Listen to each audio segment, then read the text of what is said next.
Hi guys, I'm going to use this exercise to reinforce the design use of the nested if. So I have an Excel exercise here, it's open. I did a calculation to find percent of quota. So it's simply year-to-date sales divided by the quota, and I formatted it using the percent symbol. Now we're going to calculate grade. Now the grade will either be can be one of several, A, B, C, D, or F. So we're going to design a nested if to do the calculation first. Now, the nested if can go up to 64 levels, but I would never advise anybody to try that. So I'm going to show you a simple way that we used to create it and how to read it. So, I'm going to do a basic if. I'm going to go to f of x, insert function. Because I've used if on this machine in Excel already, if is in my select a function window, and I'm going to use it. Now, I went into VLOOKUP. That should have been if, so let's go again. If, and OK.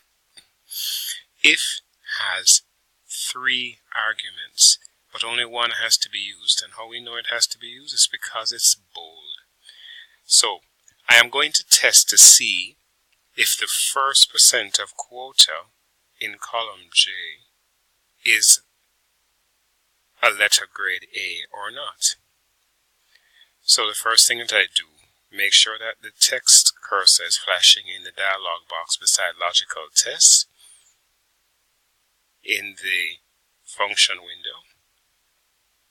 I'm going to click on that first cell, and I want to find out if this cell is greater than or equal to. So on the keyboard, click on the greater than, click on the equal to 93%.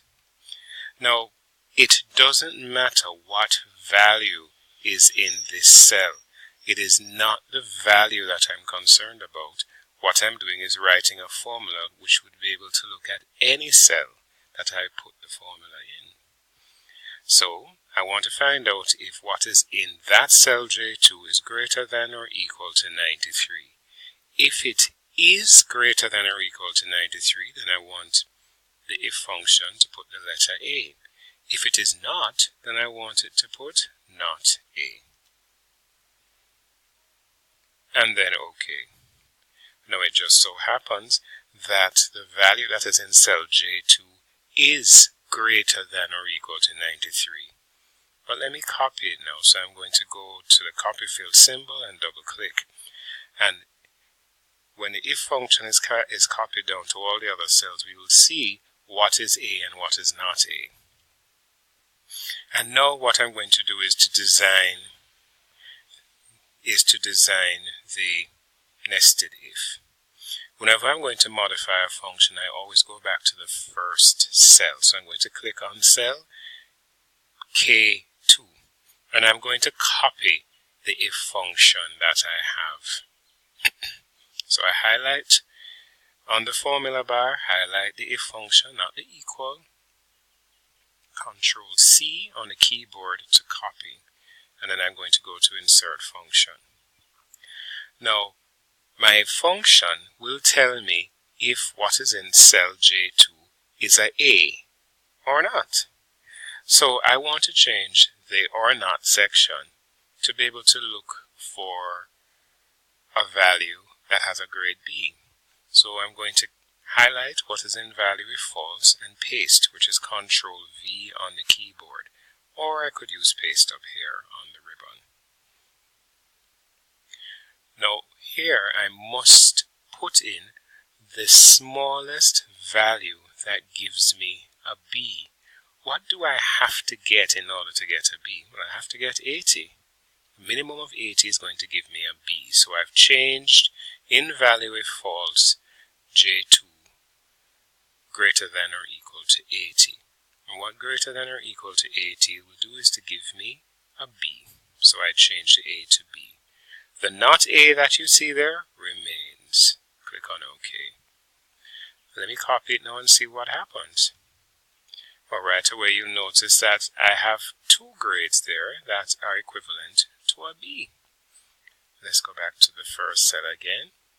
Now you will notice that on the formula bar, I have J2 greater than or equal to 93, and I have J2 greater than or equal to 80. I'm going to click on the not A this time, very specific. I'm clicking on the not A and insert function. Why? Because I'm going to replace the not A again, Control V, and I'm going to put another if there. This time I'm going to try to find grade C. Now the smallest value that gives me a grade C is 70. So I'm changing that to 70. The 93 there to 70. And where the A is, I'm going to change that to C. The not A remains. Click on OK. I'm going to copy it again, double click, and now you'll notice that you'll see A, B, and C. Go back to the first cell again, and whenever we're modifying a formula, we always go to the first cell. And I'm going to click on the not A again on the formula bar and insert function. Why the not A? Because the not A represents the value if false. And that is what I'm changing each time to look for the next letter grade. So I'm going to highlight the not A again and paste Control V on the keyboard. And this time I'm going to look for the grade D. What is the smallest value that gives me a grade D? The smallest value is 60. So I took out the 93, replaced it with 60, and then we're going to change the letter grade to D. Now, if it's not a, not a B, not a C, or not a D, then it is an F. It's fail. So I don't have to test anymore. So I'm just going to click on OK. Click on the not A again. Insert function. But this time I'm going to change the not A to F. I don't need to test anymore. Because if it's not an A, not a B, not a C, not a D, then it can only be an F. Click on OK. So if you look on the formula bar, you will see I'm searching for J2 greater than or equal to 93. If it is so, then it's an A. Otherwise, I'm searching for J2 greater than or equal to 80, which is a B.